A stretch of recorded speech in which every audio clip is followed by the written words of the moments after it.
Yang saya usung itu adalah percepatan pembangunan, bukan perubahan. Karena kalau kita ubah lagi arah pembangunan kita nanti akan hilang waktu dan... Nah, menurut saya ini adalah jawaban yang sangat cerdas sekali dari Sandiaga Uno menanggapi tentang ya kurang lebih koalisi perubahan lah. Bahkan di sini apanya yang mau dirubah? Seharusnya malah diakselerasi, dipercepat pembangunannya, bukan malah dirubah. Menurut saya sangat cerdas sekali jawaban dari Sandiaga Uno ini. Yang saya usung itu adalah percepatan pembangunan, bukan perubahan. Karena kalau kita mengubah arah pembangunan bangsa ini, kita hanya punya waktu 15 tahun. Kalau kita ubah lagi arah pembangunan kita nanti akan hilang waktu dan bonus demografi ini akan terkikis. Nah, ini menurut saya sangat cerdas sekali jawaban dari Sandiaga Uno ini. Bahkan di sini ada sebuah narasi yaitu Sandi ogah dukung Anies, yang waras pasti setuju.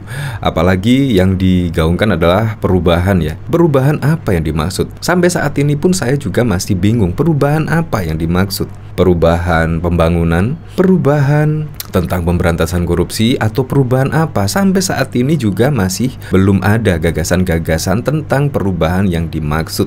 Menurut saya sih apa yang dilakukan selama Presiden Joko Widodo menjabat di 2 periodenya, menurut saya kalau mengusung koalisi perubahan, menurut saya malah kena dirinya sendiri ya. Karena masyarakat puas dengan apa yang dilakukan oleh Presiden Joko Widodo. Kalau misalkan dirubah ya berarti dari kepuasan masyarakat Indonesia terhadap kinerja Presiden Joko Widodo pada saat survei yang lalu itu sebanyak 82%. Berarti kemungkinan yang mendukung koalisi perubahan tersebut ya kurang lebih sekitar 18% saja. Karena 82% itu sangat mendukung kinerja atau program-program Presiden Joko Widodo selama menjabat di 2 periode.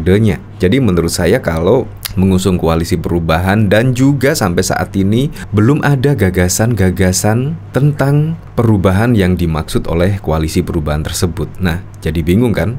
Nah, bahkan di sini yaitu dari Thohir Ekstrim. Apakah kalian ada yang bisa sebutkan satu saja rekam jejak terbaik dari Bapak Perubahan ini, Anies Baswedan? Nah, di sini bahkan juga banyak yang menjawab, tetapi jawabannya ya seperti berbohong, gibul-gibul ya, seperti itulah. Di sini cukup kampung gue aja yang ditipu Anies, daerah lain jangan sampai. Cerdik, gagal. Rekam jejak yang terbaik adalah tukang ibu koalisi perubahan, rumah nama jalan, rumah nama rumah sakit, jadi rumah sehat. Prediksi kalau jadi RI 1, rubah NKRI jadi negara keberpihakan Republik Indonesia, rubah Nusantara, Nie Santara. Silahkan diprediksi kemungkinan perubahan lainnya. Nah, di sini yaitu ada sebuah pamflet di sini. Bapak Perubahan di sini merubah nama jalan, merubah nama rumah sakit jadi rumah sehat, korupsi jadi kelebihan bayar, rumah susun jadi rumah lapis, banjir jadi parkir air, normalisasi jadi naturalisasi, penggusuran jadi penggeseran, reklamasi jadi perluasan daratan, jejak Anies yang ada di jalan. Wow, di sini memang kalau melihat rekam jejaknya ya seperti inilah. Jadi Anda bisa menilainya sendiri. Bahkan di sini juga diprediksi oleh Denny Siregar, yaitu hitungan gua sih nanti cuman ada 2 paslon. Anies out karena suaranya makin anjlok. Ya memang di berbagai lembaga survei walaupun sudah safari politik kemana-mana dan mencuri start kampanye pada saat dideklarasi yang lalu oleh Nasdem, itu pun sudah safari politik bahkan bertebaran hadiah.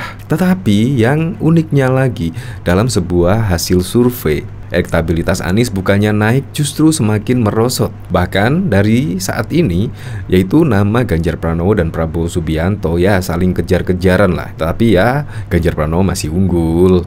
Ganjar versus Prabowo, ujar Denny Siregar ini, yaitu Ganjar diusung oleh PDIP, Golkar, PAN, P3, Demokrat, Perindo, PSI, Partai Prabowo, Gerindra, PKB, PKS, dan juga Nasdem. Gimana, keren kan? Ya, juga cukup masuk akal ya.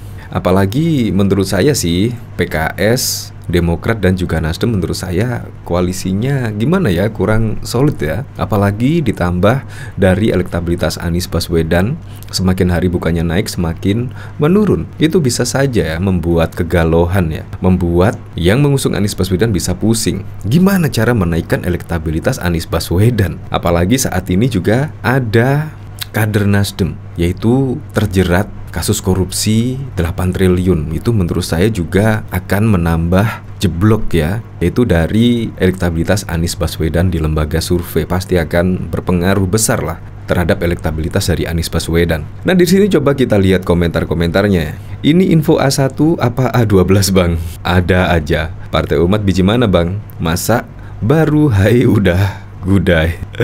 Wah, kalau gitu Anies jadi apa dong Direktur JIS? Prabowo akan menang. Anies Baswedan cuma bisa teriak-teriak padahal nggak diajak. Demokrat merapat ke Pak Prabowo, nggak akan mau ke PDIP.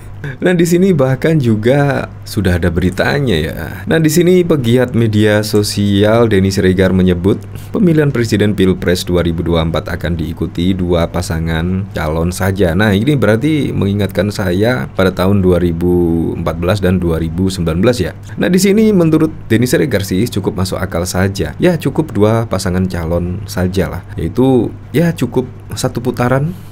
Itu menurut saya lebih bagus sekali ya, karena akan lebih cepat dan kita bisa melakukan aktivitas seperti biasa. Memang yang mempunyai elektabilitas tinggi lah menurut saya yang paling keren untuk berkompetisi pada Pilpres 2024. Misal saja kalau tidak ada syarat presidential threshold 20%, bayangkan akan ada capres yang sangat banyak sekali, capres cawapres, bayangkan. Itu pasti akan membuat bingung ya. Ya seperti besok ini, seperti pemilihan legislatif, banyak nama, banyak wajah, pasti akan membuat kita bingung. Makanya yang menurut saya itu syarat PT 20% menurut saya sudah sangat bagus sekali ya. Ingin menjadi capres cawapres harus memiliki tingkat elektabilitas yang sangat tinggi. Ya kalau misal dari hasil survei 1% sudah bisa mencalonkan capres cawapresnya, menurut saya masyarakat akan dibuat bingung. Jadi pilihlah yang benar-benar mempunyai elektabilitas yang tinggi, dan menurut saya juga syarat presidential threshold 20% menurut saya sangat bagus sekali lah. Kalau bisa ya dinaikkan 25% gitu. Jadi ya untuk pemilu-pemilu selanjutnya ya cukup 2 pasangan kandidat atau apalah, menurut saya itu sangat keren sekali kalau 2 pasangan. Katanya sih 2 pasangan calon menimbulkan polarisasi lah, menimbulkan perpecahan. Tapi menurut saya enggak sih. Kalau 2 pasangan calon itu legowo, menerima kekalahan, menurut saya enggak akan terjadi polarisasi dan perpecahan kalau menurut saya sih. Jadi saya sangat setuju sekali dengan Denny Siregar. Ya kalau Anies out kita tunggu saja besok ya. Karena juga sebelum pendaftaran di KPU masih sekitar 3 bulan lagi.